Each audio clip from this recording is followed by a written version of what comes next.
ایک اور بات میں آپ سے یہ بتانا چاہتی ہوں کہ سورۃ اخلاص ایکچولی ایک کسوٹی ہے جو حق اور ناحق کو سیپریٹ کرتی ہے.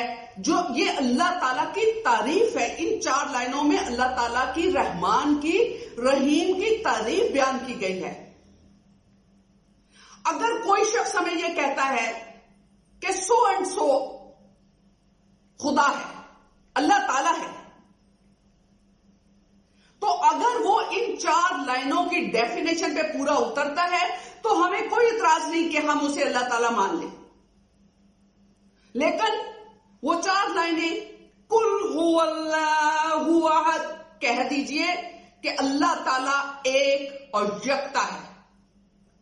اللہ الصمد، وہ کسی کا محتاج نہیں. ہم سب، پوری دنیا، پوری کائنات، پوری یونیورس اس کی محتاج ہے.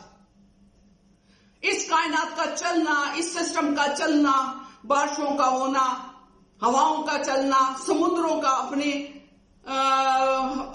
اپنی حدود میں رہ کر چلنا، پودوں کا اگنا، پھلوں کا پیدا ہونا، ان سب سسٹم کو کنٹرول کرنے والا اللہ تعالیٰ ہے. وہ کسی کا محتاج نہیں، پوری کائنات اس کی محتاج ہے.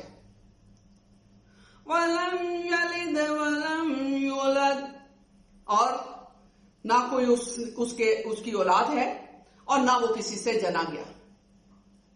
وَلَمْ يَكُنْ لَهُ كُفُوًا أَحَدٌ، اور کوئی اس کی برابری نہیں کر سکتا. تو یہ 4 شرائط ہیں.